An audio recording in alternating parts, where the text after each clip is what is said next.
کہ مولانا اسلم شیخو پوری صاحب نے جو ٹریبیوٹ ڈاکٹر صاحب کو پیش کیا تھا، ڈاکٹر اسرار صاحب کو، کہ انہوں نے بھولا ہوا ہمیں سبق یاد دلایا اس دور۔ اس کرونا کی وجہ سے پچھلی مرتبہ ہم لوگ ٹھنڈے پڑ گئے، ہم بہت بیک فٹ پہ چلے گئے، اور خدا کی قسم دنیا کمانے والوں نے کمائی کے راستے نکال لی۔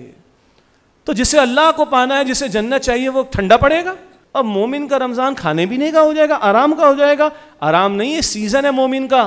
سیزن ہے کس چیز کا؟ نفل کا فرض کے برابر لے لو، فرض کا 70 فرضوں کے برابر لے لو، جنت لے لو، جہنم سے اپنے آپ کو بچا لو، اللہ کو لے لو۔ ہر گھر قرآن کا مرکز بنا دیں، ہر آفس قرآن کا مرکز بنا دیں، ہر آپ کی پراپرٹی قرآن کا مرکز بنا دیں۔ جب یہ کمٹمنٹ قرآن کے ساتھ ہوگی تو میرا رب بڑا غیور ہے، میرا رب بڑا غیور ہے کہ اس کے بندے قرآن کی طرف اٹھیں، قرآن کی طرف جڑیں، تو کیا وہ محروم رکھے گا ان کو؟ ہم شروع کریں، مالک ہم تیری طرف آنا چاہتے ہیں، ہم تیرے کلام کی طرف آنا چاہتے ہیں، ہم تیرے قرآن سے جڑنا چاہتے ہیں۔ مذاق ہے یار، مسجدیں بند کروا دی، تراویح بند کروا دی، اجتماع بند کروا دیے، سب کچھ بند کروا دیا۔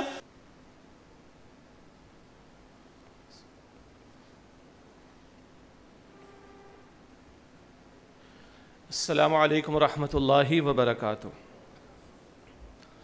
الحمدللہ نحمده ونستعینه ونستغفره ونؤمن به ونتوکل علیہ ونعوذ باللہ من شرور انفسنا ومن سیئات اعمالنا من يهده الله فلا مضل له ومن يضلل فلا هادي له واشهد ان لا اله الا الله وحده لا شريك له واشهد ان محمدا عبده ورسوله صلی اللہ علیہ وعلى آلہ وأصحابه وبارك وسلم تسليما كثيرا فإن خير الحديث كتاب الله وخير الهدي هدي محمد صلى الله عليه وسلم وشر الأمور محدثاتها وكل محدثة بدعة وكل بدعة ضلالة وكل ضلالة في النار أو كما قال رسول الله صلى الله عليه وآله وسلم أما بعد فأعوذ بالله من الشيطان الرجيم بسم الله الرحمن الرحيم إنه لقول فصل وما هو بالهزل وقال الله تبارك وتعالى هو الذي أرسل رسوله بالهدى ودين الحق ليظهره على الدين كله وكفى بالله شهيدا صدق الله العظيم اللهم صل على محمد وعلى آل محمد وبارك وسلم رب اشرح لي صدري ويسر لي أمري واحلل عقدة من لساني يفقهوا قولي واجعل لي وزيرا من أهلي آمين یا رب العالمین۔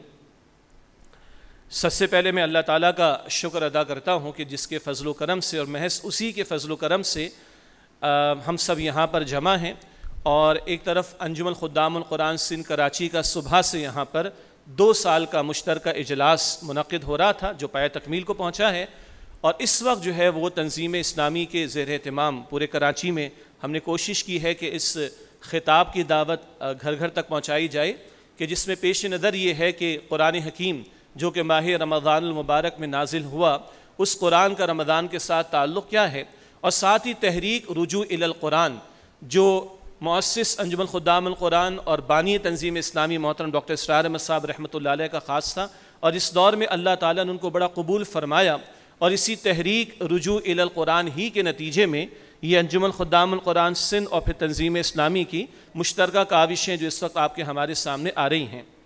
گفتگو میں کچھ ترتیب اس طرح ہے کہ قرآن حکیم کی اہمیت کا کچھ پہلو میرے اور آپ کے سامنے واضح ہو، اور اسی کے تعلق سے اس امت کے درد رکھنے والے ہمارے اسلاف نے، بزرگوں نے، علماء کرام نے جو امت کو بیدار کرنے کی کوشش کی، قرآن حکیم سے تعلق قائم کرنے کی توجہ دلا کر، انہی میں محترم ڈاکٹر اسرار احمد صاحب رحمۃ اللہ علیہ کا بہت بڑا کنٹریبیوشن ہے، اور اس کے تعلق سے کچھ بنیادی باتیں اس کام کے تسلسل میں وہ آپ کے سامنے آ جائیں، اور اس گفتگو کے درمیان میں ہی انشاءاللہ تعالی ایک ڈاکیومنٹری ہمارے ساتھیوں نے تیار کی ہے، انجمن خدام القرآن سندھ کراچی کی جو بھی خدمات ہیں اللہ رب العالمین کے فضل و کرم سے، وہ تقریباً 6 منٹ کی ایک ڈاکیومنٹری بھی آپ کے سامنے پیش کی جائے گی، اور اس کے بعد ماہ رمضان اور قرآن اس کا آپس کا تعلق، اور پھر ایک بہت بڑا سعادت کا پہلو جو محترم ڈاکٹر اسرار احمد صاحب رحمۃ اللہ علیہ کے حصے میں آیا، دورہ ترجمہ قرآن، یعنی ماہ رمضان المبارک کی راتیں جہاں ہم تراویح کا اہتمام کرتے ہیں، قرآن کو سنتے ہیں،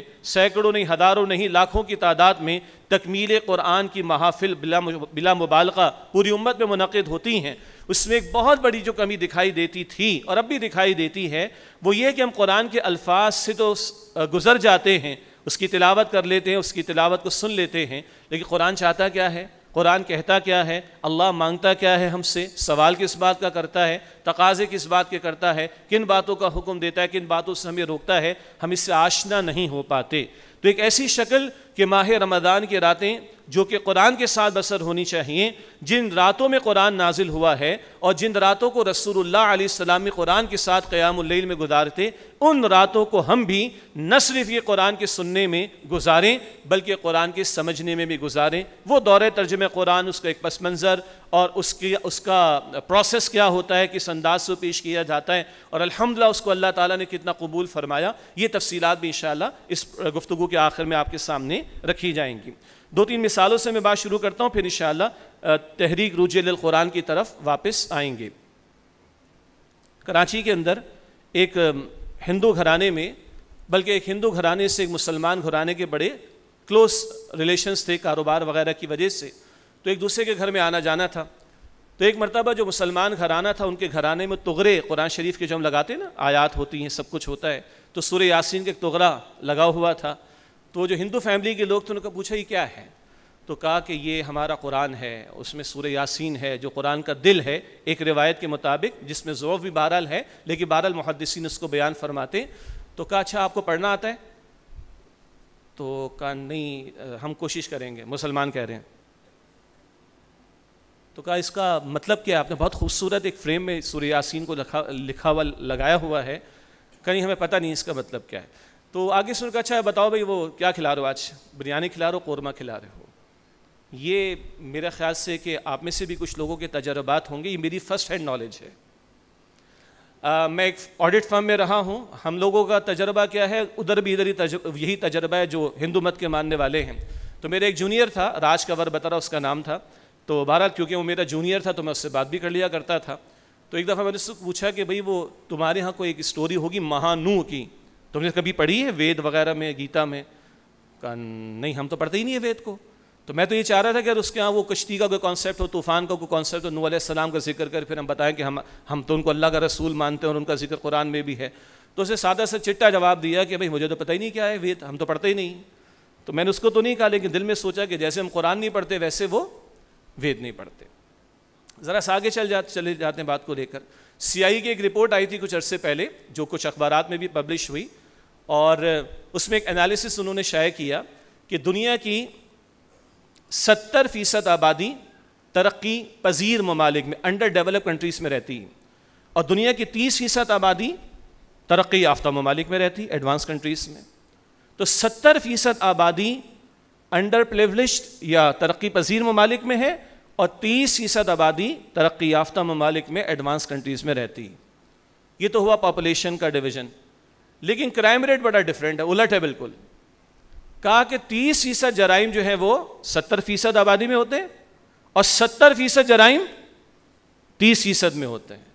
یہ کمال ہے ان کے میڈیا کا، وہ ہمیں ہی سناتا ہے مختارہ مائی کا کیس اور پتہ نہیں کون کون سے کیس کے، ہم سمجھتے ہیں ہم ہی سب سے بڑے مجرم ہیں، لیکن CIA کی رپورٹ کہتی ہے کہ نہ، 30% آبادی میں 70% جرائم ہوتے ہیں۔ تو اگر وہ ترقی کی معراج، ان میں کچھ خوبیاں بھی ہوں گی، اس ڈیبیٹ میں نہیں جا رہے، لیکن اگر وہ ترقی کی معراج ہے تو 30% میں چلو 30% ہی جرائم ہو جاتے ہیں، دنیا کے 70% جرائم ہو رہے ہیں۔ ہمارا خیال ہے کہ فراڈ پاکستانی ہی کرتے ہیں، یہ ہمارا خیال ہے، لیکن ہمارے اس خیال میں کبھی یہ بات نہیں آتی کہ بہت اچھے لوگ بھی ہماری قوم کے اندر موجود ہیں جو باہر سرو کر رہے ہیں جا کر۔ لیکن فراڈ آپ دنیا کے اٹھا لیجئے، آپ کو بدترین یا جو بہترین آپ جو بھی الفاظ استعمال کر لیں وہ دنیا کے ان ممالک میں بھی ملیں گے جن کو ہم ترقی یافتہ ممالک کہتے ہیں۔ تو تجزیہ کرنے والوں نے تجزیہ یہ کیا کہ اگر وہ معراج ہے ٹیکنالوجی کی، اگر وہ معراج ہے ایڈوانسمنٹ کی، تو پھر یہ 30% میں 70% جرائم کیوں ہو رہے ہیں؟ مسئلہ ہے کہ we are missing something, اور مسنگ سم تھنگ کیا ہے؟ اسی معاشرے کے مفکر کے الفاظ ہیں، ہم نے ہوا میں اڑنا سیکھ لیا پرندوں کی طرح، اب ہم نے شٹل بنا کے ہم نے مریخ کی مٹی پہ تحقیق کرنا شروع کر دی اور ٹریلینز آف ڈالر کے کم و بیش جانے کا ارادہ ہے کہ وہاں کے انگریڈینٹس کیا ہیں وہ تحقیق کر کے دنیا کے سامنے رکھیں گے، حالانکہ زمین پر پیر نہیں جمے ہوئے. خیر، تو کہا کہ ہم نے ہواؤں میں اڑنا سیکھ لیا، پرندوں کی طرح ہم نے جہاز بنا لی، نہ جانے کیا کچھ. ہم نے سمندر کی تہ میں جا کر تیرنا سیکھ لیا ہے مچھلیوں کی طرح، ہم نے سب میرینز بنا لی، لیکن زمین پر انسان بن کر زندگی کیسے گزاری جائے ہم سیکھ نہیں سکیں. دس از مسنگ. اور وہ مسنگ ہمارے پاس ہے اور وہ پہلے دن سے ہے. اللہ نے آدم علیہ السلام کو اگر بھیجا ہے، پہلے انسان، پہلے ہی نبی، پہلے ہی خلیفہ ہیں، اور اللہ نے پہلے دن سے ہدایت دے کر بھیجا.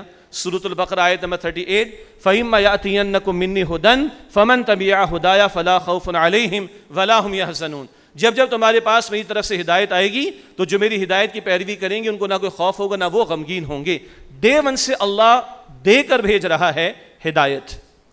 جو امام الانبیاء خاتم الانبیاء محمد مصطفیٰ احمد مجتبیٰ صلی اللہ علیہ وسلم پر آ کر الہدا قرار پایا قرآن حکیم. ڈے ون سے یہ جو مسنگ آج ہے اللہ نے پہلے دن سے عطا کی ہے. اور آج مسئلہ سب سے بڑا انسانیت کا یہ ہے، بقول استاد محترم بانی تنظیم اسلامی ڈاکٹر اسرار احمد صاحب رحمۃ اللہ علیہ، ایک آنکھ ہماری خوب کھلی ہوئی، فزیکل سائنسز ہیں، ان کے اندر ایکسل کرنا ہے، کائنات کو ایکسپلور کرنا ہے، لیکن دوسری آنکھ وہ بالکل بند ہو چکی ہے. وہ روح کی آنکھوں سے دیکھنا، وہ ہدایت کے علم کی طرف توجہ کرنا، یہ آج سب سے بڑا مسنگ لنک ہے. یہی وجہ ہے دنیا کے وہ ممالک کہ جن کی پر کیپٹا انکم سب سے زیادہ ہے، دنیا کے وہ ممالک جہاں فی کس آمدنی دنیا میں سب سے زیادہ ہے، ڈنمارک ہوگا، سویڈن ہوگا اینڈ سو آن، انہی ممالک میں سوسائڈ کا ریشو، خودکشیوں کا ریشو بھی سب سے زیادہ ہے. اگر یہی خوشحالی الٹیمیٹ ہے اور یہ لوگ خوشحال ترین لوگ اگر ہیں تو سوال یہ ہے کہ خودکشیاں کیوں کر رہے ہیں. اب ایک ایسی بات ہے کہ جس کو میں نے 2-4 ایسے حضرات سے کنفرم کیا جو باہر سے آئے ہیں، ورنہ تھی تو ڈان کی رپورٹ تھی آج سے 10-12 سال پہلے. لنڈن اسکول آف اکنامکس نے ایک سروے کیا کہ سیٹسفیکشن لیول کے اعتبار سے دنیا میں کون سی قوم اوپر ہے، کون سی قوم نیچے ہے. تو ہمارے ذہن میں کون سی قوم آئے گی سب سے اوپر؟ خیال ہے نا، USA آئے گا، UK آئے گا، فرانس آئے گا، آسٹریلیا آئے گا. آپ کو ہنسی آئے گی، وہ بنگلہ دیش نمبر 1 تھا، پتہ نہیں کیوں، مجھے نہیں پتا. اور USA 46 نمبر پر تھا. I don't know why. لیکن میں نہیں بیان کرتا تھا کیونکہ ظاہری بات ہے میری اپنی ریسرچ نہیں ہے، لیکن 4-5 وہ حضرات جو سیکریٹرسٹ بھی ہیں جنہوں نے باہر سرو کیا ہے، کسی مجلس میں بات کر رہا تھا تو کہا نہیں بیٹا بالکل صحیح کہہ رہے. تو سیٹسفیکشن لیول امریکنز کا تھا اس لنڈن اسکول آف اکنامکس کی رپورٹ کے مطابق 46 نمبر پر. بہرحال یہ سارا کوئی زیادہ تجزیہ مجھے آپ کے سامنے نہیں رکھنا. ہم سمجھتے ہیں ان چیزوں کو کہ مسئلہ اصل میں کیا ہے. جو پہلی وحی کی پہلی تعلیم عطا کر دیا گیا، اقرا بسم ربک الذی خلق، پڑھیے اپنے رب کے نام سے جس نے پیدا فرمایا. آج اقرا تو خوب ہو رہا ہے، اقرا کے نام سے ہمارے دینی مدارس بھی ہیں اور اقرا کے نام سے اسکولز بھی ہیں ہمارے پاس، یونیورسٹیز بھی ہیں، سب کچھ ہے.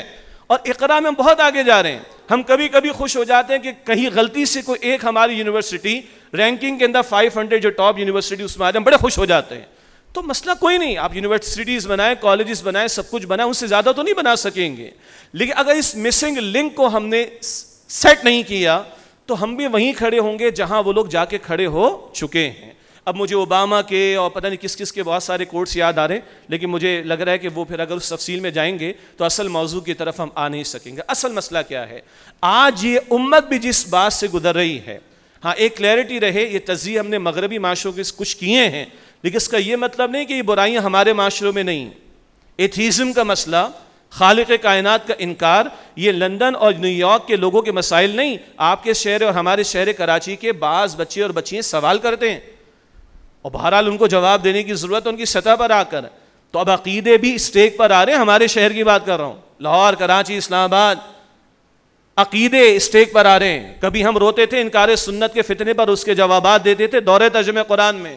آج خالق کائنات کی ذات پر ہی سوالات اٹھنا شروع ہو گئے. تو فتنوں کا شکار تو ہم بھی ہیں. تو یاد آیا اللہ کے رسول علیہ السلام نے فرمایا انہا ستکون فتنہ، جامع ترمذی شریف کی روایت ہے، ان قریب ایک فتنہ رونما ہوگا. صحابہ بڑے پریکٹیکل لوگ تھے رضی اللہ عنہم. میں ہوتا، ہم ہوتے شاید تو پوچھتے 21ویں صدی میں آئے گا، یورپ میں آئے گا، امریکہ میں آئے گا، پاکستان میں آئے گا، کدھر آئے گا؟ کوئی سوال نہیں. پریکٹیکل کوشچن، یا رسول اللہ مل مخرج منہا، اس سے نکلنے کا راستہ کیا ہوگا؟ ایکسٹ کہاں سے ملے گا؟ رسول اللہ علیہ السلام فرمایا کتاب اللہ، اللہ کی کتاب. فتنوں کا بھی اگر مقابلہ کرنا ہے، اللہ کے پیغمبر فرماتے اللہ کی کتاب اس سے جڑے رہو گے، اللہ سبحانہ وتعالیٰ فتنوں سے تمہاری حفاظت فرمائے گا۔ آئیے امت کی سطح پر بات کریں۔ آج امت جس زوال کا شکار ہے، کوئی تجزیہ کرنے کی ضرورت نہیں، لیکن غور کرنے کی ضرورت تو ہے نا۔ اللہ کو ماننے والے، رسول اللہ علیہ السلام کو ماننے والے، قرآن کو ماننے والے، آخرت کو ماننے والے، دین کامل دین اسلام کو ماننے والے، ہر چوتھا یا کم از کم پانچواں انسان جو اس وقت کلمہ گو مسلمان ہے، 57 ممالک رکھنے والے، عرب کی آبادی رکھنے والے، اور جن کے پاس نیچرل ریسورسز بھی موجود ہیں، دولت کی بھی کمی نہیں ہے، آج ان مسلمانوں کی اس دنیا میں بائی لارج کلیکٹیو لیول پر کوئی سے ہے؟ یہ ملک جو ایٹامک پاور ہے، ہمارے تو بجلی کے بل میں ہم آزاد نہیں ہیں، ہم تو اپنے یوٹیلیٹیز کے جو ریٹس ہیں اس کو خود طے کرنے میں آزاد نہیں ہیں۔ غلامی اور زوال کی سطح پر آج ہم پہنچے ہوئے ہیں۔ تو امت کے بہی خواہوں نے، امت کا درد رکھنے والوں نے، امت کے اسلاف نے جب کبھی بھی غور و فکر کیا، وہ اسی نتیجے پر پہنچے کہ سب کچھ بنیادی وجہ اس کی کیا ہے؟ قرآن حکیم سے دوری کا معاملہ۔ سب سے ٹاپ پر تو خود امام الانبیاء، خاتم الانبیاء محمد مصطفیٰ علیہ السلام کے الفاظ، صحیح مسلم شریف کی روایت، ان اللہ یرفع بہذا الکتاب اقواما ویدع بہ آخرین، بے شک اللہ تعالیٰ اس قرآن کے کریم کی بدولت قوموں کو عروج عطا فرمائے گا، اور اس کو ترک کر دینے کی وجہ سے قوموں کو ذلت اور رسوائی میں مبتلا کر دے گا۔ یہ رسول اللہ علیہ السلام کا قول ہے صحیح مسلم میں۔ اور ایک شعر بیان ہونے سے رہ گیا، جب ہم انالیسس کریں اجتماعی سطح پر تو اقبال نے کہا کہ اپنی امت پر قیاس اقوام مغرب سے نہ کر، خاص ہے ترکیب میں قوم رسول ہاشمی صلی اللہ علیہ وآلہ وسلم۔ جب ہم بات کر رہے ہیں تو ہم ماننے والے ہیں، یہ ماننے والوں کے لیے معیار ہے۔ اللہ کی کتاب کو ماننے والے جب اللہ کی کتاب کی مانیں گے تو اللہ دنیا میں بھی عروج عطا فرمائے گا، ورنہ کفر پر اڑے ہوئے فرعون کو تو اللہ نے بادشاہت بھی دی تھی، کفر پر اڑے ہوئے قارون کو اللہ نے دولت کے ڈھیر بھی دیے تھے، کفر پر اڑے ہوئے عمر بن ہشام ابو جہل کو سرداری بھی اللہ نے دی تھی۔ یہ کافر ہیں، اس وقت ان کی بات نہیں ہو رہی۔ یہ جو اصول آ رہا ہے کہ اللہ اس قرآن کی بدولت قوموں کو عروج عطا فرمائے گا اور اس کو ترک کر دینے کی وجہ سے قوموں کو ذلیل و رسوا کر دے گا، یہ اصول ہمارے لیے ہے۔ اسی کی ترجمانی علامہ اقبال نے، اقبال تو وہ ہے نا جو کسی مدرسے کا پڑھا ہوا نہیں، کسی دارالعلوم کا فارغ و تحصیل نہیں، وہ تو مغرب میں گیا ہے، مغرب کو اس نے دیکھا ہے، فلسفہ پڑھا ہے، اور مسلمان کو مسلمان کر دیا طوفان مغرب نے، وہاں سے مسلمان ہو کر آیا ہے، اور وہ جواب شکوہ کے آخر میں کہتا ہے وہ زمانے میں معزز سے مسلمان ہو کر اور تم خال ہوئے تارک قرآن ہو کر۔ یہ ہے آج اس امت کے زوال کی اہم ترین وجہ، قرآن حکیم کو پس پش ڈال دینا، قرآن حکیم کو چھوڑ دینا۔ کیا مراد چھوڑ دینے سے؟ کیا ہمارے گھروں میں قرآن کے نسخے موجود نہیں؟ موجود ہیں۔ ہماری مساجد میں قرآن کے نسخے موجود نہیں؟ موجود ہیں۔ کیا نمازوں میں قرآن تلاوت ہو رہا ہے؟ جی ہاں، جو لوگ فرض نمازیں ادا کرتے تلاوت کرتے بھی، سنتے بھی۔ رمضان میں لاکھوں کی تعداد میں تکمیل بھی ہو جائے گی انشاءاللہ تعالی، اللہ ہم سب کو عطا فرمائے۔ لیکن کتنوں کو پتہ ہے کہ اللہ اس میں کیا چاہتا ہے ہم سے؟ بارہا یہ گفتگو ہم پہلے بھی کر چکے ہیں کہ 1% لوگ ہیں ہمارے معاشرے میں، اور یہ تجزیہ میں نے کسی اور موقع پر بھی پیش کیا تھا، میڈیا پر بھی پیش کرتا ہوں، مختلف مکاتب فکر کے علماء جن سے رابطہ ہے میڈیا اور دیگر حوالوں سے، انہوں نے بھی اتفاق کیا 1% بمشکل آبادی ہماری ہوگی، بمشکل، جس نے آج تک قرآن زندگی میں اپنی زبان میں ترجمے کے ساتھ ایک مرتبہ مکمل پڑھا ہوگا۔ 99% ہیں ہم، 99% میں بھی پلس، جنہوں نے آج تک قرآن اپنی زبان میں ترجمے کے ساتھ ایک مرتبہ بھی نہیں پڑھا ہے، اور ایک مرتبہ کافی نہیں، یہ تو بار بار تلاوت کیے جانے والا کلام ہے۔ بہرحال تو اقبال تو وہ کہ جو ہم جیسے لوگوں کی طرح علوم دنیاوی پڑھے ہوئے، بلکہ باہر جا کر جرمنی میں فلسفہ جس نے پڑھا، ڈاکٹریٹ کیا ہے، یہ اس اقبال کا تجزیہ ہے۔ اس امت کے بہی خواہوں میں اقبال بھی شامل کہ امت کے زوال کی اہم ترین وجہ قرآن کو چھوڑ دینا۔ باقی چھوڑ دینے میں مزید میں تبصرہ یا مرثیہ نہیں کہنا چاہ رہا آپ کے سامنے۔ دوسری گواہی لیجئے، شیخ الہند مولانا محمود الحسن رحمۃ اللہ علیہ، مکتبہ دیوبند کے چوٹی کے علماء کے بھی استاد، اور 80 برس کی عمر میں وہ جو ان کو کالے پانی کی سزا دی گئی تھی، اس کے بعد کا واقعہ ہے۔ مفتی شفیع صاحب رحمۃ اللہ علیہ، اللہ ان کے درجات بلند فرمائے، جو مفتی تقی عثمانی صاحب، مفتی رفیع عثمانی صاحب، اللہ ان حضرات کو زندگی عطا کر فرمائے، صحت عطا فرمائے، ان کے والد مفتی شفیع صاحب رحمۃ اللہ علیہ کی کتاب ہے وحدت امت، بہت قیمتی خطاب ہے ان کا۔ امت کو جوڑنے کے لیے مشترکات کی بات کی جائے. آج ہم کہاں ضمنی بحثوں میں پڑھ کر، اختلافی بحثوں میں پڑھ کر امت کو توڑنے میں لگ گئے ہیں، جوڑنے کی فکر کی جائے. بہرحال اس میں انہوں نے اس واقعے کو کوٹ کیا مفتی شفیع صاحب رحمۃ اللہ علیہ نے، اور وہ کتاب وحدت امت کتابچہ ہے، بلکہ چھوٹا سا، وہ ہم بھی انجمن خدام القرآن کے تحت الحمدللہ لاہور سے شائع کرتے ہیں. ہمارے مکتبوں پر بھی وہ دستیاب عام طور پر ہوتا ہے. مفتی شفیع صاحب نے فرمایا رحمۃ اللہ علیہ کہ شیخ الہند مولانا محمود الحسن رحمۃ اللہ علیہ نے فرمایا کہ جہاں تک قید تنہائی میں میں نے غور و فکر کیا اس امت کے زوال کے اسباب پر، تو دو ہی اصل اسباب سامنے آئے. ایک اس امت کا قرآن کو چھوڑ دیا جانا، اور دو آپس کے اختلافات. یہ استاد الاساتذہ کا تجزیہ ہے، اور وہ ٹھیٹ عالم دین ہے. پہلی گواہی تو اقبال کی آپ کے سامنے آئی، وہ تو علوم دنیاوی سے پڑھا ہوا ایک شخص ہے، وہ بھی اسی نتیجے پر پہنچا. اور یہاں اساتذہ کے بھی استاد، اور وہ کیا فرما رہے ہیں؟ 80 برس کی غور و فکر کا نچوڑ کیا ہے؟ امت کے زوال کے اسباب کیا ہیں؟ قرآن کو چھوڑ دیا جانا اور امت کے آپس کے اختلافات. اس پر آگے نوٹ کیجئے گا، مفتی شفیع صاحب فرماتے رحمۃ اللہ علیہ اصل میں سبب ایک ہے، اصل میں سبب ایک ہے، اور وہ ہے قرآن کو چھوڑ دیا جانا. اگر قرآن سے واقعتاً تعلق مضبوط ہو، اگر قرآن حکیم کو واقعتاً تھاما جائے، یہ اگر بہت بڑا اگر ہے، اگر اس قرآن کو واقعتاً تھاما جائے تو یہ آپس کے اختلافات بھی ختم ہو جائیں. پھر شیخ الہند مولانا محمود الحسن رحمۃ اللہ علیہ نے فرمایا میرا ارادہ ہے، 80 برس کے ایک بوڑھے بزرگ کیا کہہ رہے ہیں؟ میرا ارادہ ہے کہ توانائیاں کہاں لگائی جائیں؟ بچوں کے لیے مکتب، چھوٹے چھوٹے مدرسے قائم کیے جائیں تاکہ درست الفاظ سے تلاوت کیسے کی جائے وہ ان کو آ جائے. اور بڑوں کے لیے انورٹڈ کاما عوامی درس قرآن، عوام، نوٹ کیجئے گا الفاظ کو، عوامی درس قرآن کے سلسلوں کو شروع کیا جائے. یہ الفاظ شیخ مولانا محمود الحسن کے کہ امت کے زوال کا اہم ترین سبب کیا ہے؟ قرآن حکیم کو چھوڑ دیا جانا. یہ تجزیہ علامہ اقبال کا ہو، یہ تجزیہ شیخ مولانا محمود الحسن کا ہو رحمۃ اللہ علیہما، یا سب سے پہلے اصولی تجزیہ محمد مصطفیٰ کا ہو صلی اللہ علیہ وسلم، حاصل کلام امت کے زوال کا اہم ترین سبب اس قرآن حکیم کو فراموش کر دیا جانا. اس قرآن سے تعلق کی مضبوطی، اس قرآن سے عام مسلمان کا تعلق مضبوط ہو.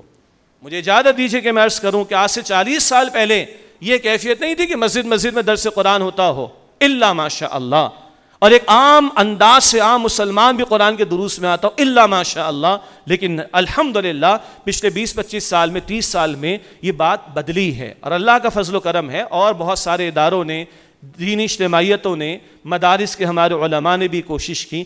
البتہ میں عرض کروں پوری دیانتداری کے ساتھ اور اللہ کا فضل عطا کرتے ہوئے کہ بہرحال یہ دور میڈیا کا دور بھی کہلاتا ہے، اور اس تعلق سے اللہ رب العالمین استاد محترم ڈاکٹر اسرار احمد صاحب رحمۃ اللہ علیہ کو بہت زیادہ قبول فرمایا. بہرحال انہوں نے 1967 میں کتابچہ تو لکھا مسلمانوں پر قرآن مجید کے حقوق، مسلمانوں پر قرآن مجید کے حقوق، اور یہ 1967 کا کتابچہ ہے بہترین. اور ان حقوق کے اندر مسلمانوں پر 5 حقوق انہوں نے بیان فرمائے: قرآن حکیم پر ایمان، قرآن حکیم کی تلاوت، قرآن حکیم کو سمجھنا، قرآن حکیم پر عمل کرنا، اور قرآن حکیم کے پیغام کو دوسروں تک پہنچانے کی کوشش کرنا. یہ کتابچہ بہت قیمتی ہے، میری گزارش ہے کہ اس کو آپ مکتبے سے حاصل کیجئے، ہماری ویب سائٹ سے ڈاؤن لوڈ کیجئے، قuranicademy.com سے بھی اور tanzeem.org سے بھی آپ کو مل جائے گا، اور خدا را اس کو پڑھیں. یہ 5 حقوق انہوں نے ہر مسلمان پر بیان فرمائے. بہت بنیادی کتابچہ قرآن کی طرف ایک عام مسلمان کی رہنمائی کرنے کے تعلق سے، اس قرآن حکیم پر ایمان زبان و دل دونوں سے، اس قرآن حکیم کی تلاوت کرنا صحیح آداب کے ساتھ، اس قرآن حکیم کو سمجھنا یہ کتاب ہدایت ہے، اس قرآن حکیم پر عمل کرنا اور اس کے احکام کے نفاذ کی کوشش کرنا یہ اس کا عملی تقاضا ہے، اور اس قرآن حکیم کے پیغام کو دوسروں تک پہنچانا یہ ختم نبوت کے بعد ہمارے کاندھوں پر ذمہ داری ہے.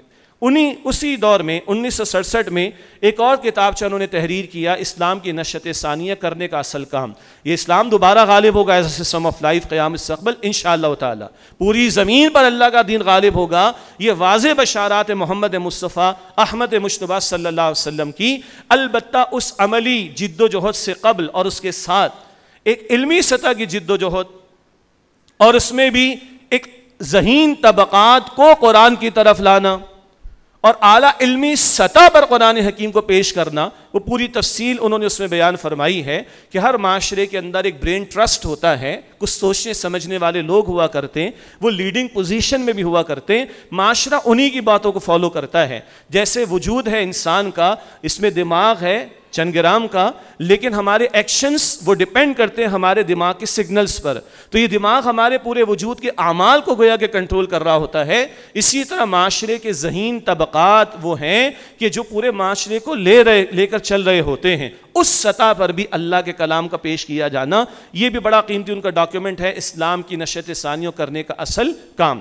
اس کے بعد اس دور میں الحمدللہ انہوں نے دروس قرآن کے حلقے بھی قائم کیے، لاہور میں بنیادی طور پر اولاً، پھر کراچی بھی ان کا آنا رہا، اور 1972 میں ڈاکٹر اسرار احمد صاحب رحمۃ اللہ علیہ نے مرکزی انجمن خدام القرآن لاہور میں وہ قائم کی، اور بنیادی مقصد کیا تھا، جو انجمن خدام القرآن سندھ کے بھی مقاصد وہ ذکر بھی آ جائے گا آپ کے سامنے، قرآن حکیم کی دعوت کو عام کرنا، اس کی نشر و اشاعت کو عام کرنا، ایسے نوجوان خاص طور پر کہ جو اپنے آپ کو قرآن کے سیکھنے سکھانے کے لیے وقف کر دیں، ان کی تعلیم و تربیت کا اہتمام کرنا، اعلیٰ ترین علمی سطح پر قرآن کی دعوت کو پیش کرنے کی کوشش کرنا، کوئی ایک ایسی اکیڈمی کا قیام ہو جائے کہ جہاں ان ساری ریسورسز کو پرووائڈ کر کے اعلیٰ اور ذہین طبقات تک بھی قرآن کے پیغام کو پہنچانے کی کوشش کی جائے۔ بہرحال 1972 میں مرکزی انجمن خدام القرآن ڈاکٹر اسرار احمد صاحب رحمۃ اللہ علیہ نے قائم فرمائی، اور اس کے بعد الحمدللہ پورے پاکستان میں مختلف علاقوں کے اندر اور انجمن خدام القرآن کے سیٹ اپ بنتے چلے گئے، جن میں 1986 میں یہ سیٹ اپ انجمن خدام القرآن سندھ کراچی کا قائم ہوا، جس کی ابھی کچھ تفصیلات آپ کے سامنے اسکرین پر ایک ویڈیو کی صورت میں آ جائیں گی۔ اور پھر اور علاقوں میں بھی ملتان ہے، جھنگ ہے، فیصل آباد ہے، راولپنڈی ہے، اسلام آباد ہے، اس طرح اور بھی علاقوں کے اندر، ملتان ہے، بہت سارے علاقوں میں سیٹ اپ قائم ہوئے، اور یہ ادارہ بھی انجمن خدام القرآن محترم ڈاکٹر اسرار احمد صاحب رحمۃ اللہ علیہ نے قائم فرمایا۔ اور پھر 1972 میں انجمن خدام القرآن ہے، تو 1975 میں تنظیم اسلامی بھی انہوں نے قائم فرمائی، غلبہ دین کی جد و جہد کے لیے، جس کے تعلق سے کچھ عرص سے پہلے اسی مقام پر الحمدللہ دی وینیو بینکویٹ میں ہم بات کر چکے ہیں۔ یہاں میں اپنی بات کو روکتا ہوں، اور ہمارے ساتھیوں سے میں گزارش کرتا ہوں کہ انجمن خدام القرآن سندھ کی جو بھی خدمات ہیں الحمدللہ ایک 6 منٹ کی ڈاکیومنٹری وہ آپ کے سامنے پیش کر دیں۔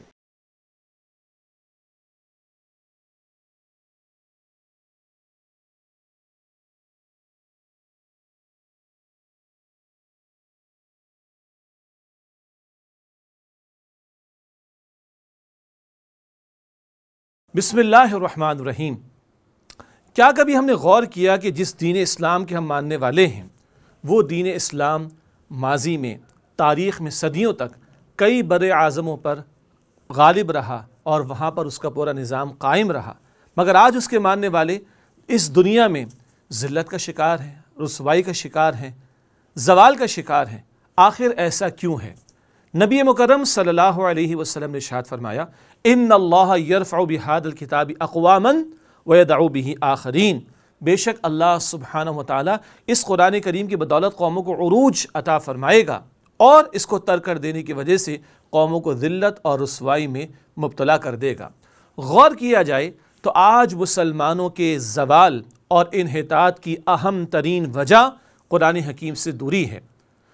معروف دینی اسکالر، بانی تنظیم اسلامی اور مؤسس انجمن خدام القرآن محترم ڈاکٹر اسرار احمد صاحب رحمۃ اللہ علیہ اپنی پوری زندگی یہی کوشش کرتے رہے کہ رجوع الی القرآن کا درس قوم کو دیا جائے، قرآن حکیم سے تعلق مضبوط کیا جائے، اور انہوں نے اس مقصد کے لیے سن 1972 میں مرکزی انجمن خدام القرآن لاہور قائم فرمائی، اور اسی طرح ایک اور ادارہ جو اس مرکزی انجمن خدام القرآن کا ذیلی ادارہ اور ذیلی شاخ ہے، انجمن خدام القرآن سندھ کراچی، 1986 میں یہ ادارہ قائم ہوا۔ اس ادارے کا اہم ترین ایک مقصد یہ ہے کہ قرآن حکیم کی اعلیٰ ترین علمی سطح پر تشہیر کی جائے، اس کی تعلیم کا بندوبست کیا جائے، تاکہ امت کے وہ افراد جو ذہین ہیں، سوچنے سمجھنے والے ہیں، ان میں تجدید ایمان کی ایک عمومی تحریک برپا کی جا سکے، جس کا ایک بہت بڑا مقصد کیا ہو، غلبہ دین کی جد و جہد کے لیے، اور جو مستقبل میں اللہ سبحانہ و تعالیٰ کا دین دوبارہ غالب ہونا ہے، اس کے لیے ایک راہ ہموار کی جا سکے۔ الحمدللہ انجمن خدام القرآن سندھ کراچی کے تحت کئی ذیلی ادارے قائم ہو چکے ہیں، جن میں قرآن اکیڈمی ڈیفنس، قرآن اکیڈمی یاسین آباد، قرآن اکیڈمی کورنگی، قرآن انسٹیٹیوٹ گلستان جوہر، قرآن انسٹیٹیوٹ لطیف آباد اور قرآن مرکز لانڈھی شامل ہیں۔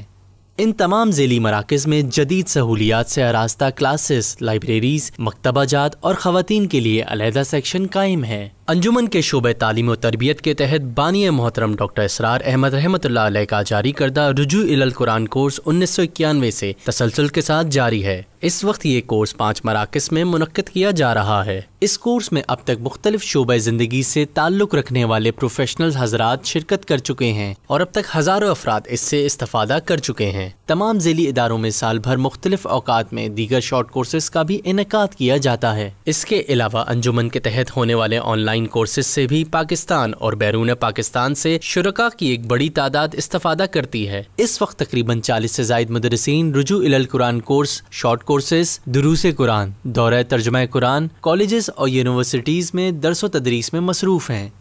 ان میں سے اکثر و بیشتر انجمن کے تحت ہونے والے انہی کورسز سے فارغ التحصیل ہیں۔ قرآن اکیڈمی ڈیفنس، قرآن اکیڈمی یاسین آباد، قرآن انسٹیٹیوٹ گلستان جوہر میں مساجد بھی قائم ہیں، جن میں لگ بھگ 500 سے 5000 تک نمازیوں کی گنجائش موجود ہے۔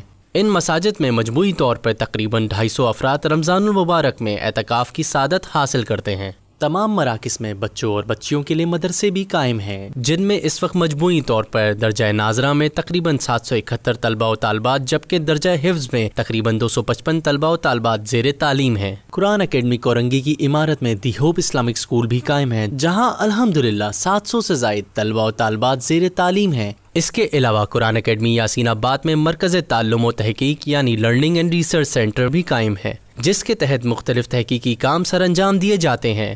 مرکز تعلم و تحقیق میں تقریباً 9500 سے زائد کتب کا ذخیرہ بھی موجود ہے۔ رمضان المبارک میں نماز تراویح کے ساتھ مکمل دورہ ترجمہ قرآن کا سلسلہ گزشتہ ربع صدی سے باقاعدگی سے جاری ہے، جس میں سینکڑوں افراد شریک ہوتے ہیں۔ شعبہ مطبوعات کے تحت اب تک تقریباً 59 سے زائد مختلف عنوانات کے تحت کتب اور کتابچے شائع ہو چکے ہیں، جبکہ سوشل میڈیا پر انجمن کی سرگرمیوں کی تشہیر کا سلسلہ بھی جاری ہے۔ شعبہ ملٹی میڈیا کے تحت قرآن اکیڈمی ڈیفنس میں ایک اسٹوڈیو بھی قائم ہے، جہاں انجمن سے وابستہ مدرسین کے پروگرامز بھی ریکارڈ کیے جاتے ہیں۔ یہ ریکارڈ شدہ پروگرامز مختلف ٹی وی چینلز کو فراہم کیے جاتے ہیں اور انجمن کی ویب سائٹ اور سوشل میڈیا پر بھی اپلوڈ کیے جاتے ہیں۔ مستقبل کے منصوبہ جات میں گلشن معمار میں ایک مسجد، قرآن اکیڈمی اور کلیت القرآن کا قیام، the hope Islamic secondary school کی توسیع اور خواتین کے لیے کالج کا قیام، مختلف عنوانات پر محاضرات اور کانفرنسز کا انعقاد، سوشل سائنسز پر ریسرچ سیل کا قیام، میڈیا سیل کا قیام اور ویب سائٹ کے ذریعے ملک بھر کی اکیڈمیز کو انٹر لنک کر کے ایک پورٹل پہ نمائندگی دینا اور academic data management soft where کی تیاری جیسے منصوبے بھی شامل ہیں۔ الحمدللہ انجمن خدام القرآن سندھ کراچی کا یہ ادارہ رجوع الی القرآن کی دعوت کے لیے حتی المقدور سرگرم عمل ہے۔ یہ سب کچھ اللہ ہی کی توفیق اور صاحب خیر حضرات کے تعاون سے ممکن ہوا ہے، اور ہمیں امید ہے کہ آئندہ بھی اللہ ہی کی تائید و نصرت سے منصوبہ جات پائے تکمیل کو پہنچیں گے اور احیاء اسلام کے ضمن میں یہ ادارہ ایک اہم سنگ میل ثابت ہوگا انشاءاللہ۔ بخاری شریف کی روایت ہے، خیرکم من تعلم القرآن وعلمہ، تم میں سے بہترین لوگ وہ ہیں جو قرآن سیکھیں اور سکھائیں، پڑھیں اور پڑھائیں، سمجھیں اور سمجھائیں۔ یہ بہترین ہے، اس کو بہتر نہ کہیں۔ کاش یہ حدیث نقش ہو جائے نوجوانوں کے دل پر۔ کیریئرز کی تلاش کرتے ہیں، MBA کر لیں، کمپیوٹر میں MS کر لیں، کیریئر بنے گا، تنخواہ اچھی ملے گی، وہ سارا کچھ اس دنیا کے لیے، عارضی دنیا کے لیے، عارضی زندگی کے لیے ہے اور کچھ بھی نہیں۔ حضور فرما رہے سب سے اونچا کیریئر یہ ہے قرآن پڑھو اور پڑھاؤ۔ آپ نے دیکھ لیا کچھ اللہ تعالیٰ کے فضل و کرم سے 6 منٹ میں ایک تفصیل آپ کے سامنے آئی کہ انجمن خدام، ٹھیک ہے بھائی اب اس کو بند کر دیں جی۔ تو یہ تفصیلات آپ کے سامنے آ گئی ہیں، ورنہ بہرحال سوچ کر تو میں بہت کچھ آیا تھا کہ استاد محترم ڈاکٹر اسرار احمد صاحب رحمۃ اللہ علیہ اپنی ذات میں ایک انجمن ہے، اور بہرحال ان کے دنیا سے جانے کے بعد ان کی قدر لوگوں کو زیادہ ہو رہی ہے. کیا کریں, ہمارا امت کا ایک مزاج بنا ہوا ہے کہ جب بندہ زندہ ہو تو اس کی قدر نہیں ہوتی. لیکن میں دل سے کہوں کہ کیونکہ بہرحال میڈیا کا ایک ایکسپوجر ہے اور اس تعلق سے بھی مختلف مکاتب فکر کے علماء سے ملنا ہوتا ہے. آپ دیوبند مکتب فکر کی بات کریں, بریلوی مکتب فکر کی بات کریں, اہل الحدیث حضرات کی بات کریں, کئی ایسے علماء جو براہ راست رابطے میں الحمدللہ بہت دعا کرتے ہیں ڈاکٹر صاحب کے لیے. اور ایسے ہیں الحمدللہ کہ جو یہاں تک کہتے ہیں کہ میں مدارس کے باہر اگر کوئی اجتماعی جن پر ہمارا اعتماد ہے تو یہ ڈاکٹر صاحب کی تنظیم اسلامی ہے, یہ ان کی قرآن اکیڈمی کا کام ہے. تو یہ ہمارے لیے بڑے اعزاز کی بات ہے. ان کا تو مقام بلند ہے ہی ہے, اللہ ان کے درجات کو بلند فرمائے, لیکن ہمارے لیے اعزاز ہے کہ ہم ان کے ساتھی ہیں, ہم ان کے شاگردوں میں سے ہیں, ہم ان کی اجتماعیت کے اندر شامل ہیں. اور یہاں جتنے بیٹھے میرا خیال ہے کہ 100% سبھی ڈاکٹر اسرار صاحب کے متاثرین میں شامل ہیں. تب ان کو ٹریبیوٹ پیش کرنے کا طریقہ فقط یہ نہیں کہ ہاں جی بہت اچھا پروگرام ہوا, بڑی اچھی اسکرین لگی ہوئی تھی, بڑی اچھی ڈاکیومنٹری بنی اور صبح سے ماشاءاللہ بڑی محنت ہوئی, الحمدللہ اللہ قبول فرمائے. ان کے لیے اصل ٹریبیوٹ کیا ہے, ان کے اس کام میں شامل ہو جانا. یعنی ابھی ایک انہوں نے ذکر کیا ہے, خاص طور پر یہ حدیث ہمارے دل و دماغ میں جا کے جو ہے بیٹھ جائے اور چشمہ ہو جائے, اور اللہ ہم سب کو اور ہماری اولادوں کو, ہمارے گھرانوں کو اللہ تعالیٰ اس قرآن کی خدمت کے لیے قبول فرما لے. یہاں کچھ باتوں کا بہت مختصر ذکر ہے, میں 2-3 تجربات کے تعلق سے آپ کے سامنے رکھوں. بیان القرآن آپ لوگ واقف ہیں, 108 گھنٹے کا ان کا دورہ ترجمہ قرآن 1998 قرآن اکیڈمی DHA میں, اور اللہ نے بڑا قبول فرمایا. اور اس کو 4 چاند پھر لگے پیس ٹی وی کے ذریعے, جو ڈاکٹر ذاکر نائک صاحب اللہ تعالیٰ ان کی عمر میں برکت دے اور ان کی حفاظت بھی فرمائے, کہ کس طرح انہوں نے ریفائنڈ کوالٹی کے ساتھ پیس ٹی وی پہ اس کو نشر کیا. کچھ بیرونی ممالک میں جانے کا تجربہ رہا ہے, حیرت ہوتی ہے, آسٹریلیا میں بیٹھ کر اور UK میں بیٹھ کر اور ہانگ کانگ میں بیٹھ کر لوگ اجتماعی طور پر ڈاکٹر صاحب کے دروس کو دیکھتے ہیں. ہمیں شرم آتی, یعنی پاکستان والے اتنی قدر نہیں کر رہے جتنا وہ پاکستانی جو پاکستان سے گئے ہوئے یا ہندوستان کے لوگ ہیں یا بنگلہ دیش کے لوگ ہیں, یہ کامن ہے نا, یعنی اردو سمجھ آتی ہے ان سب کو, کہ گھروں کے اندر اجتماعی طور پر ماشاءاللہ وہ ڈاکٹر صاحب کے دروس سے استفادہ کر رہے ہیں. آسٹریلیا 2 دفعہ جانا ہوا, حیرت ہوئی کہ ڈاکٹر صاحب کے ویڈیوز کو چلا کر لوگ کورسز کروا رہے ہیں. اور ہمیں کوئی کہتے ہیں جی ڈاکٹر صاحب کا فلاں کورس کر رہا ہے, کوئی چل رہا ہے, تو ہم قسم کھا کے کہتے ہیں فلاں کورس تو نہیں چل رہا, کا یہ دیکھیں یہ چل رہا ہے. تو پتہ چلا کوئی بیٹھا ہوا ہے ایڈلیڈ کے اندر آسٹریلیا میں, کوئی بیٹھا ہوا ہے سڈنی کے اندر, اور انہوں نے خود ہی ہماری ویب سائٹ سے چیزوں کو ڈاؤن لوڈ کیا اور ڈاکٹر صاحب کے کورسز کو نشر کر دیا. اسی طرح ماہ رمضان آیا چاہتا ہے, 1 مہینے پہلے سے کچھ ان کی آسٹریلیا سے میرے پاس 2-3 میسیجز آئے کہ یہ قرآنی کورسز ہیں جو ان ویڈیوز کے ذریعے سے ہم کرانا چاہ رہے ہوں گے. بہرحال خواہ وہ بیان القرآن ہو یا ڈاکٹر صاحب کو اللہ تعالیٰ نے اور توفیق عطا فرمائی منتخب نصاب کا بیان ہو, کہ جس کی خاص ایک قبولیت اس معنی میں ہے کہ دین کا جامع تصور, دینی فرائض کا جامع تصور, اور دین کے تقاضوں کو پورا کرنے کے لیے آگ لگ جائے بندے کے اندر, جذبہ پیدا ہو جائے, یہ اسپیشلٹی ڈاکٹر صاحب کی رحمۃ اللہ علیہ. خاص وہ جو منتخب نصاب ان کا معروف ہے, آڈیو میں بھی, ویڈیو میں بھی اور کتابی شکل میں بھی. بہرحال بہت ساری باتیں ہیں لیکن شاید اس کا احاطہ کرنا اس وقت ممکن نہ ہو. میں بھی شکریہ کے کچھ کلمات بجائے اس کے کہ میں آخر میں بھول جاؤں, ہمارے انجمن خدام القرآن سندھ کی تمام انتظامیہ, ہمارے صدر ہیں انجینئر نعمان اختر صاحب, سیکرٹری صاحب ہیں سلمان اشرف صاحب ہیں, نائب صدر صاحب ہیں محترم فیصل منصوری صاحب, اور ہماری عاملہ کے اراکین, ہماری شورا کے اراکین اور ہمارے تمام خادمین انکلوڈنگ مائی سیلف.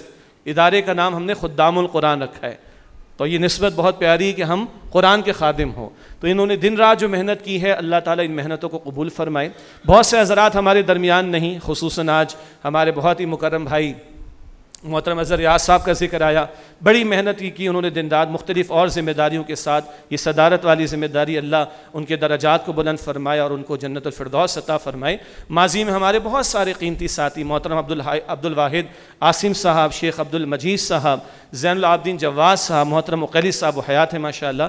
اسی طرح ہمارے استاد یہ نوید احمد صاحب, اللہ تعالیٰ ان کے درجات کو بلند فرمائے. یہ چند معروف نام ہیں, ورنہ بہت سے ایسے نام ہیں کہ جو مجھے بھی معلوم نہیں, اور بہت سے ایسے لوگوں کے تعاون ہیں جنہیں میں بھی نہیں جانتا, ہمارے بہت سارے نہیں جانتے ہوں گے. اللہ سب کی کاوشیں قبول فرمائے اور سب پر اپنی رحمت نازل فرمائے. اس دفعہ جو ہمارے اراکین انجمن کو رپورٹ پہنچی ہے, میں بھی ابھی دیکھ رہا تھا اور آپ نے کچھ اس کا ملاحظہ بھی فرمایا اسکرین پر, ماشاءاللہ بہت اچھے انداز سے رپورٹ شائع بھی ہوئی ہے. اور آج کی میں سمجھتا ہوں کہ گیدرنگ بہت منظم انداز میں, بہت بہتر انداز میں پریزنٹ ہوئی ہے, اور اللہ کا شکر ہے کہ ایکٹیویٹیز بڑھ رہی ہیں. جو اراکین انجمن ہے وہ رپورٹ پھر جا کے دیکھیے گا کہ اب یہ اللہ کے فضل و کرم سے بجٹ بھی بہت زیادہ بڑھ گیا ہے، ایکٹیویٹیز بھی بہت زیادہ بڑھ گئی ہیں، اور میں دیکھ رہا تھا وہ فگرز نہیں میں آپ کے سامنے کوٹ کر رہا، آپ اراکین انجمن خود جا کے پڑھیے گا، اب وہ کروڑوں کی فگرز ہیں، اور کووڈ کے باوجود میں سلمان شیخ صاحب سے بات کر رہا تھا، اللہ کا شکر ہم بریک ایون پر ہیں الحمدللہ رب العالمین. تو میں تو کہتا ہوں لاس میں تھوڑا سا جائیں تاکہ محنت اور آگے ہو، تو اور آگے کام آگے بڑھے گا انشاءاللہ تعالیٰ. تو اللہ تعالیٰ انجمن خدام القرآن سندھ ہو یا ہماری اور انجمن خدام القرآن جو پاکستان بھر میں، اللہ ان سب کی خدمات قرآنی کو قبول فرمائے اور ہم سب کو مزید اس میں حصہ ڈالنے کی توفیق عطا فرمائے. ایک تعاون کی درخواست ہوتی ہے جو کہ ویڈیو میں بھی آپ نے سنی ہے، تو میں اس انداز سے اس کو یہ ذکر کر دوں کہ آلدو کیا مجھ پر امیر تنظیم کی بھی ذمہ داری ہے اور نگران انجمن کی بھی ذمہ داری. نگران انجمن کا مطلب ہے کہ اوپر سے ذرا سپروائز کرنا. اب جتنی انجمنیں ہیں پاکستان بھر میں اکثر و بیشتر کی ذمہ داری میرے کاندھوں پر ہے، تو بہرحال وہ ذرا ایک ملکی سطح کا معاملہ، لیکن میری اپنی رکنیت برقرار ہے نا سلمان صاحب جی. میں اب بھی اسی انجمن خدام القرآن سندھ کا رکن ہوں، اور اس گوشے میں جو بھی اللہ تعالیٰ توفیق عطا فرماتا ہے، انفاق تو ہمیں اللہ کی راہ میں کرنا ہے، اس گوشے میں بھی میرا انفاق مستقل یہاں پر ہے. اور وہ آپ ہمارے طاہر بھائی اکاؤنٹنٹ جو ہمارے ہیں بہت پرانے ساتھی ہیں، وہ آپ کو یہ بھی بتا دیں گے کہ شجاع بھائی کا بھی اپڈیٹڈ ہے الحمدللہ. تو یہی گزارش تمام اراکین انجمن سے ہے جن کی باٹم لائن فگر 2000 پلس میں نے پڑھی ہے، کہ کم سے کم یہ جو 2000 کم و بیش ہمارے اراکین ہیں، ہر جگہ کچھ نہ کچھ پلس مائنس ہوتا ہے، یہ اپنی جگہ ایکٹیویٹ ہو. اور جو لوگ ہم سے محبت کرتے ہیں، اس کام سے محبت کرتے ہیں، سب سے بڑھ کر تو ڈاکٹر اسرار صاحب سے محبت کرتے ہیں، تو بہرحال یہ ادارہ آپ کا ادارہ ہے. اللہ تعالی ہم سب کو قرآن حکیم کی خدمت کے لیے قبول فرمائے. تو پچھلی میری گفتگو تھی تحریک رجوع الی القرآن، زوال کی وجہ قرآن سے دوری، انالیسس آ گئے. اور اس تعلق سے بانی تنظیم اسلامی ڈاکٹر اسرار احمد صاحب رحمۃ اللہ علیہ نے صرف کتابچے ہی نہیں لکھے، صرف دروس قرآن ہی نہیں دیے، ادارہ بھی قائم کیا، اور آج اس کی ایک تھوڑی سی کاوشوں کی جھلک ہے جو الحمدللہ آپ کے ہمارے سامنے آئی ہے. اب اگلی گفتگو ہے ماہ رمضان اور قرآن حکیم کے تعلق سے. یقیناً خطابات جمعہ میں انشاءاللہ آئندہ جو خطبہ جمعہ ہوگا مختلف مواقع پر علماء، ائمہ، خطبہ رمضان المبارک کی فضیلت کو بھی بیان کریں گے. ایک دو حصہ میں بھی اس کا ذکر کر دوں گا انشاءاللہ یاد دہانی کے لیے. وہ فضائل بھی ہمارے سامنے آئیں گے، روزے کے مسائل بھی ہمارے سامنے آئیں گے، تراویح سے متعلقہ امور بھی ہمارے سامنے آئیں گے. دعا بھی کریں اللہ تعالی حالات کو بھی اچھا رکھے، اور اللہ تعالیٰ اس وبا سے ہم سب کی پوری انسانیت کی جان چھڑائے، محفوظ فرمائے. جو لوگ بیمار ہیں اللہ تعالیٰ ان کو ایمان اور صحت کے ساتھ کامل شفا عطا فرمائے، اور اللہ رمضان کی بہار واقعتاً ہمیں عطا فرمائے. ہم مانگ سکتے ہیں، ہم ارادہ کر سکتے ہیں، ہم کوشش کر سکتے ہیں، نصرت و تائید اللہ ہی کی طرف سے آئے گی، ہوگا وہ جو اللہ سبحانہ و تعالیٰ چاہے گا. لیکن ہم میں سے ہر بھائی ہر بہن اپنی جگہ طے کرے کہ میرا یہ رمضان مجھے ایسے گزارنا ہے شاید یہ میری زندگی کا آخری رمضان ہو. اللہ کے پیغمبر فرماتے صلی اللہ علیہ وسلم، نماز ایسے ادا کرو گویا تمہاری زندگی کی آخری نماز. تو رمضان کی تیاری بھی ایسے کریں، اور اللہ عطا فرماتے تو ایسے گزاریں کہ شاید یہ ہماری زندگی کا آخری رمضان ہو. اور بہرحال پچھلا سال کورونا کی نظر ہوا، لیکن دین کا کام نہیں رکے گا بھائی، یہ فرائض نہیں رکیں گے، ہمیں کمزور نہیں پڑنا. کچھ باتیں آخر میں آپ کے سامنے ذکر کر دوں گا. تو اس وقت ہم دعا کر رہے ہیں کہ اللہ تو ہمیں ایمان اور عافیت اور صحت اور سلامتی کے ساتھ اللہم بلغنا رمضان، اللہ رمضان کے مہینے تک بھی پہنچا دے اور خوب اس سے استفادہ کرنے کی توفیق دے. اور آج میں اور آپ اس کی پلاننگ کریں. کیا فرما رہے پیغمبر محمد مصطفیٰ صلی اللہ علیہ وسلم کہ نفل کا ثواب فرض کے برابر، فرض کا ثواب 70 فرضوں کے برابر عطا ہوتا ہے. رحمت کا عشرہ اور مغفرت کا عشرہ، جہنم سے آزادی کا عشرہ. سارے دروازے جنت کے کھول دیے جائیں گے، کوئی بند نہیں ہوگا. سارے دروازے جہنم کے بند کر دیے جائیں گے، کوئی کھلا نہیں ہوگا. اللہ کے طرف سے پکار لگے گی، نیکی کی شوقین آگے بڑھ، نیکی کر لے، اے بدی کے شوقین رک جا اور گناہ سے اور بدی سے باز آ جا. اللہ اس پکار پر مجھے اور آپ کو لبیک کہنے کی توفیق دے. ہر رات میں اللہ کی طرف سے بندوں کی مغفرت کے فیصلے ہوتے ہیں. غروب کے ساتھ رات شروع ہو جاتی، افطار کے وقت بھی اللہ سے مانگے. صبح صادق پر جا کر رات مکمل ہوتی، سحری کے اوقات میں بھی اللہ سے مانگیں. اگلی بات آپ کو عجیب لگے گی جو میں کہہ رہا ہوں، میڈیا کو نہ دیکھیں اور ٹی وی کو بند کر دیں. اب آپ کہیں گے خود بھی تو تم آتے ہو ٹی وی پر. ہاں جی آتے ہیں، ان کے لیے آتے ہیں جو یہاں نہیں آتے. ٹھیک ہے، میرے اپنے گھر میں ٹی وی نہیں ہے الحمدللہ. اور اب آپ کہیں گے شجاع بھائی اسمارٹ فون تو ہوگا نا؟ جی بالکل ہے، ٹھیک ہے جی. لیکن الحمدللہ ہم بھی کوشش کرتے ہیں کہ وہ اوقات اللہ کے ساتھ لو لگانے میں گزاریں. اسی کی گزارش آپ سے حتیٰ کہ میڈیا والوں کی مارکیٹنگ کو بھی ہم کبھی کبھی خراب کرتے ہیں. جب کبھی 2 سال پہلے لائیو پروگرام میں بھی بیٹھے تو وقفہ میں ملتا تھا, آپ ہمارے اپنے, اس لیے یہاں کہہ رہا ہوں وہاں نہیں کہتا, وقفے جب آتے ہیں میڈیا میں رات میں صبح صادق سے پہلے, تو جو اللہ توفیق عطا فرماتے ہیں وہیں پر ہی اپنے انفرادی معمولات کو, اب وہ کیا, وہ اللہ بہتر جانتا ہے اور میں جانتا ہوں, وہ کوشش کرتے ہیں. اور جب لائیو پروگرام چلتا ہے تو اس وقت یہ کہتے ہیں اس وقت اللہ پہلے آسمان پر ہے اور اللہ پکارتا ہے کہ مجھ سے مانگنے والا کہ میں اس کو عطا کر دوں. ہے تو یہ پورا سال, مگر رمضان میں ویسے ہی اٹھ رہے ہوں گے سحری کے لیے, تو خدا را وہ ٹی وی کے ڈبے بند کریں, اسمارٹ فون کی اسکرین کو سائڈ پر رکھیں, اللہ سے لو لگانے کی کوشش کریں. ہر رات بندوں کی مغفرت کے فیصلے ہوتے ہیں اور رات غروب سے شروع ہوتی, صبح صادق پر جا کر ختم ہوتی. بہت سارے فضائل ہیں جو آپ کے ہمارے سامنے آئیں گے, وہ ہم سنیں گے انشاءاللہ تعالی. البتہ ماہ رمضان میں اللہ نے 2 پروگرامز ہمیں عطا کیے ہیں. اگر اس کو سادہ انداز میں کہیں تو اللہ ایک روحانی ترقی کے لیے بہت بڑی اپارچونٹی مجھے اور آپ کو عطا فرماتا ہے. سارا سال ہم اپنے جسم پر فوکس زیادہ ہوتے ہیں, کھاتے ہیں پیتے ہیں, اللہ اور ہمیں عطا فرمائے, لیکن روح اکثر اگنورڈ رہتی ہے, نظر انداز ہو جاتی ہے.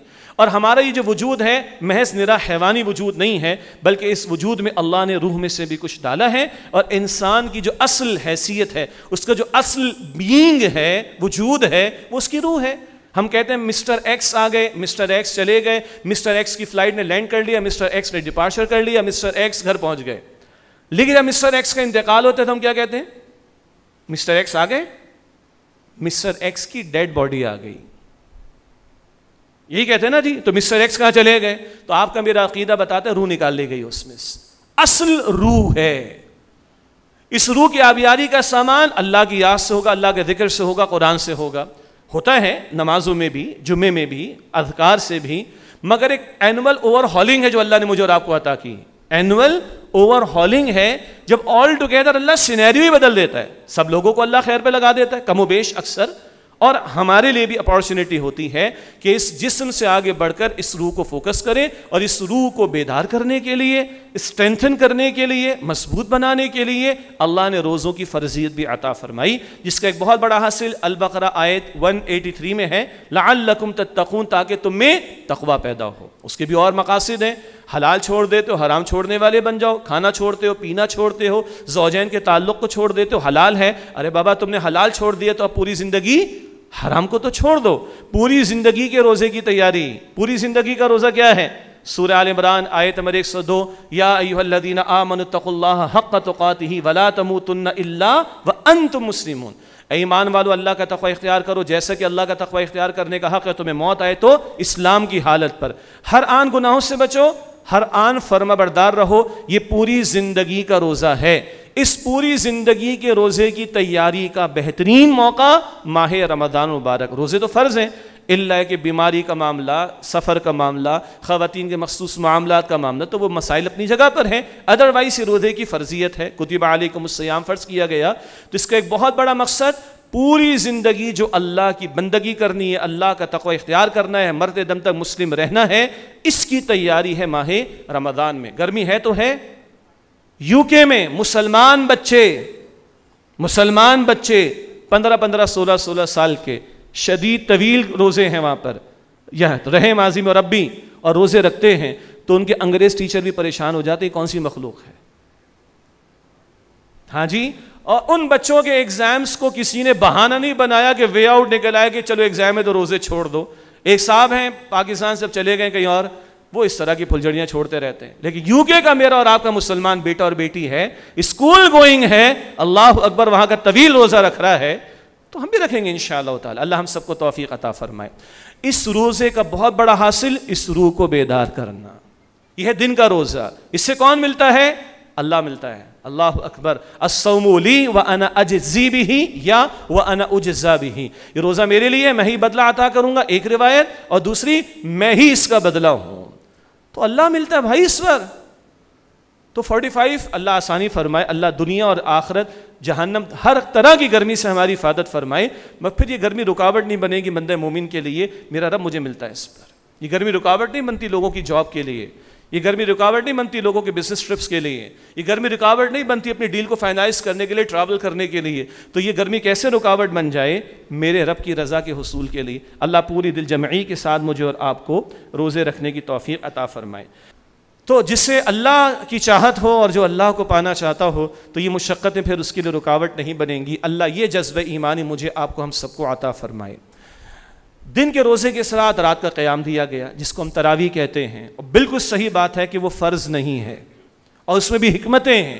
امت میں ہر طرح کے طبقات ہیں, ایسے بھی ہوں گے جو ریڑھی لگانے والے, بھٹوں پر کام کرنے والے ہوں گے. ایک ٹھنڈے ماحول کے اندر ڈسکشن کرنا بڑا آسان ہے, گراؤنڈ ریالٹیز کو جا کر دیکھ کر کچھ رائے قائم کرنا مشکل ہے.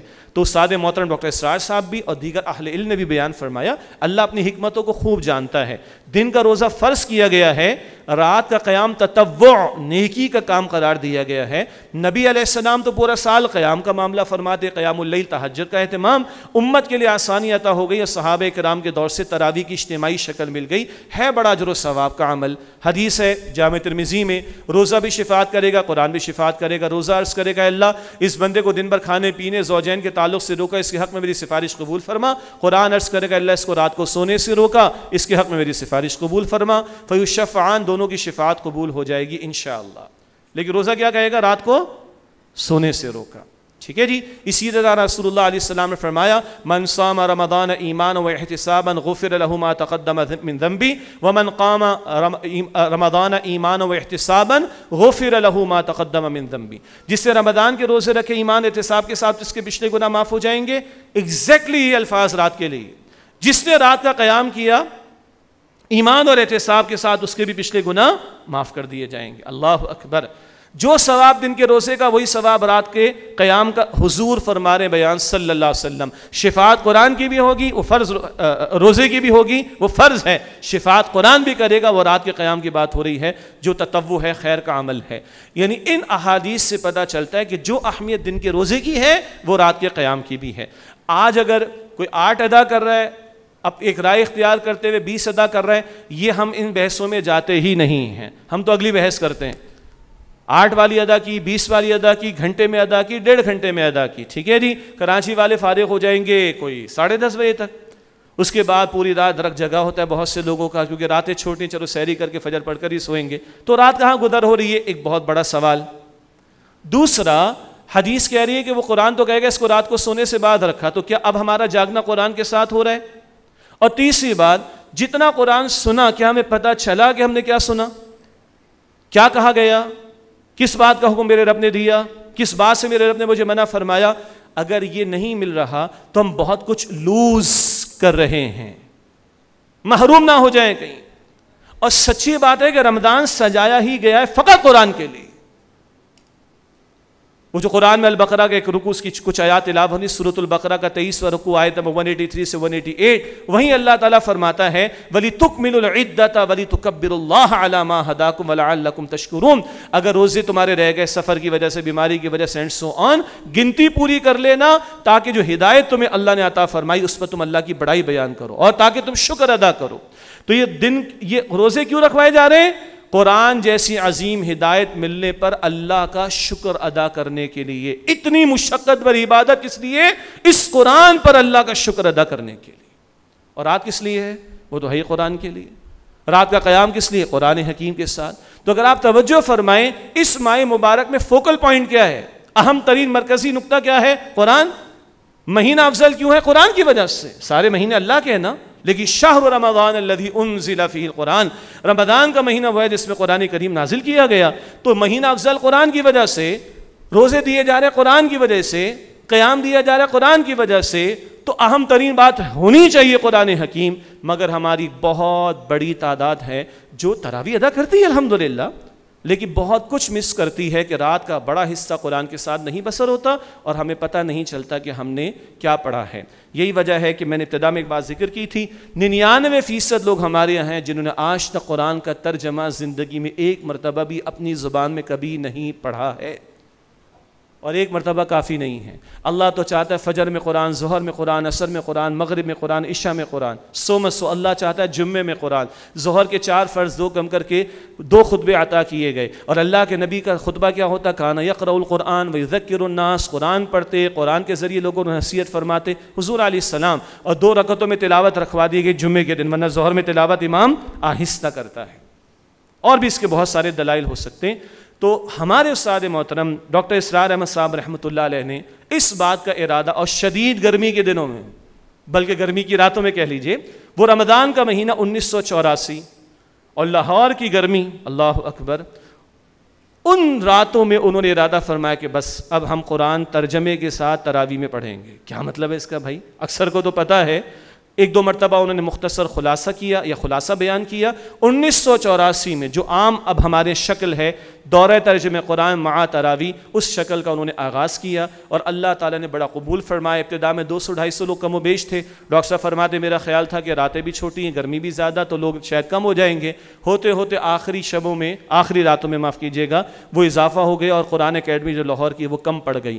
اس 1984 کے بعد پھر ڈاکٹر صاحب نے 1986 میں، کچھ بزرگ یہاں پر ہیں، ہم تو بہت چھوٹے تھے اس وقت، جنہیں پاپوش کا علاقہ یاد ہوگا، وہاں کی ایک مسجد میں ڈاکٹر صاحب نے 1986 میں دورہ ترجمہ قرآن کی سعادت حاصل کی تھی، اور 1986 ہی میں پھر انجمن خدام القرآن سندھ کراچی کی بنیاد ڈالی گئی، اور پھر اس کے بعد ڈاکٹر صاحب نے ایک دو مرتبہ کیا، ایگزیکٹ ایئرز مجھے یاد نہیں آ رہے، اور پھر 1998 میں ڈاکٹر صاحب نے ڈی ایچ اے اکیڈمی، قرآن اکیڈمی ڈیفینس میں ہمارے یہاں کیا، اور اب اللہ کا شکر ہے کہ پاکستان میں کئی مقامات پر، خود کراچی میں کئی مقامات پر الحمدللہ یہ رمضان کی راتیں ہم قرآن کے ساتھ بسر کرتے ہیں۔ ترتیب کیا ہوتی ہے؟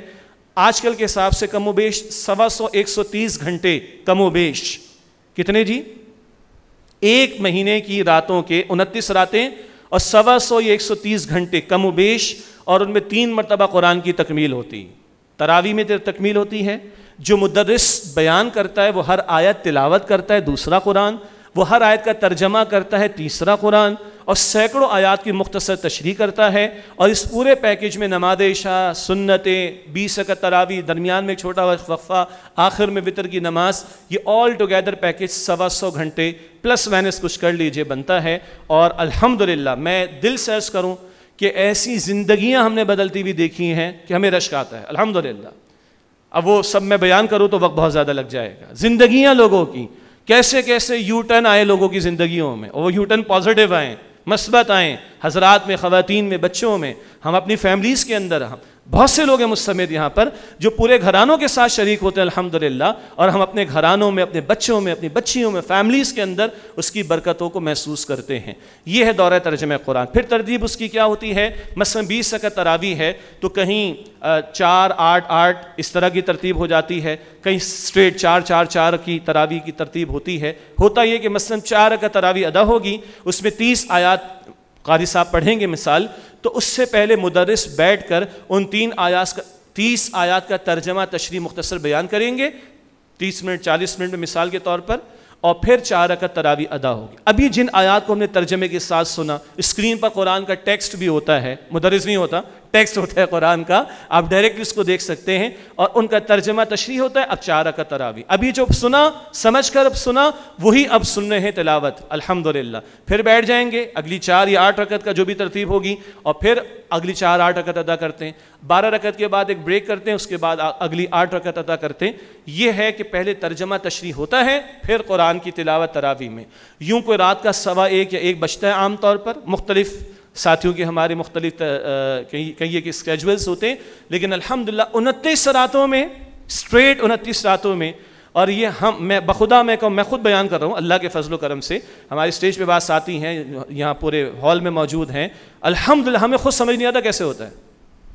اور یہ عرض کروں جو ابتدا میں نعمان اختر صاحب نے بات کہی تھی کہ مولانا اسلم شیخو پوری صاحب نے جو ٹریبیوٹ ڈاکٹر صاحب کو پیش کیا تھا، ڈاکٹر اسرار صاحب کو، کہ انہوں نے بھولا ہوا ہمیں سبق یاد دلایا اس دور، اور واقعی بہت سارے ادارے اجتماعیت ہیں، ہم سب کی قدر کرتے ہیں، ہمیں کامنٹس ملتے ہیں، یہ صرف ڈاکٹر اسرار صاحب کا خلوص، الحمدللہ ان کا خلوص، ان کی کمٹمنٹ، ان کی ڈیڈیکیشن، جو اس اللہ کے بندے نے فنا کیا اپنے آپ کو قرآن حکیم کے لیے، یہ اس کی برکت ہے۔ یعنی 25 سال کا نوجوان بیٹھا ہوا ہے، 24 سال کا نوجوان بیٹھا ہوا ہے، 200 250 300 لوگ بیٹھے ہوئے ہیں، اور بندہ پریشان ہے، بیان کیسے کر رہا ہے اور مکمل کیسے ہو رہا ہے؟ تو خدا کی قسم یہ مدرسین کو بھی سمجھ نہیں آتی.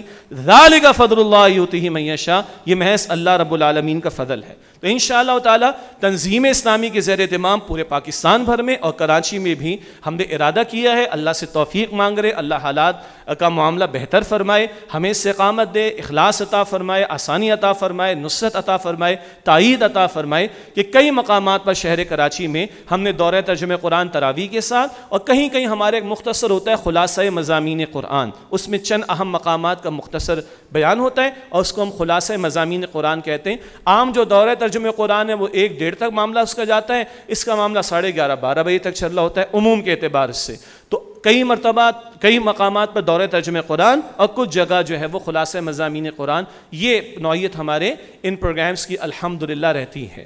اور میں دل سے ایک بات عرض کروں، اس کرونا کی وجہ سے پچھلی مرتبہ ہم لوگ ٹھنڈے پڑ گئے، ہم بہت بیک فٹ پہ چلے گئے، اور خدا کی قسم دنیا کمانے والوں نے کمائی کے راستے نکال لی.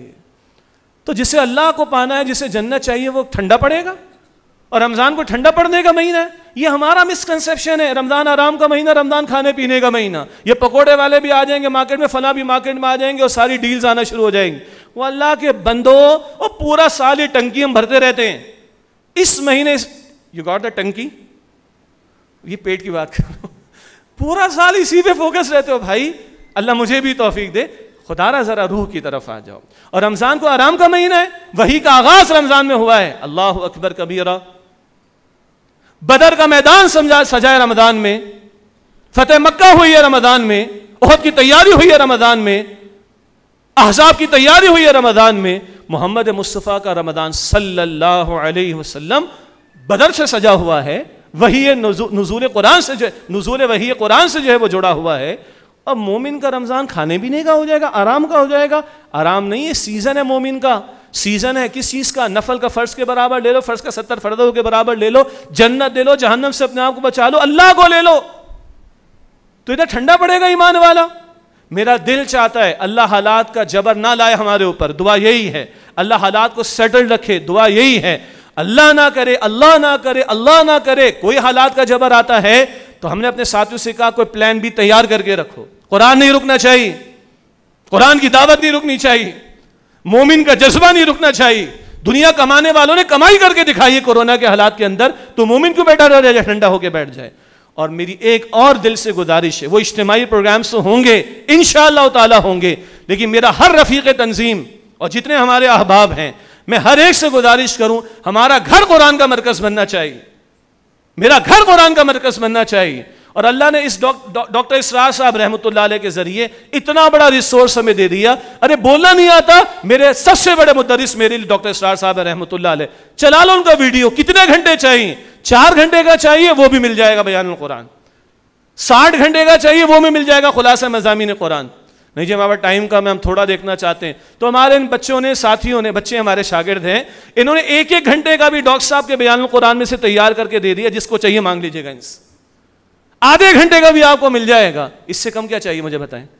اور کوئی پیکج چاہیے؟ 104 گھنٹے کا پیکج اور 60 گھنٹے کا پیکج اور 30 گھنٹے کا پیکج اور روزانہ آدھا گھنٹہ لگا لیں تو 15 گھنٹے کا پیکج. یہ میرے رفقا کو سمجھ آ گئی کیا کہہ رہا ہوں؟ انہوں نے لسٹ کر کے دے دینا قرآن اکیڈمی کی ویب سائٹ پر انشاءاللہ. ہر گھر قرآن کا مرکز بنا دیں، ہر آفس قرآن کا مرکز بنا دیں، ہر آپ کی پراپرٹی قرآن کا مرکز بنا دیں.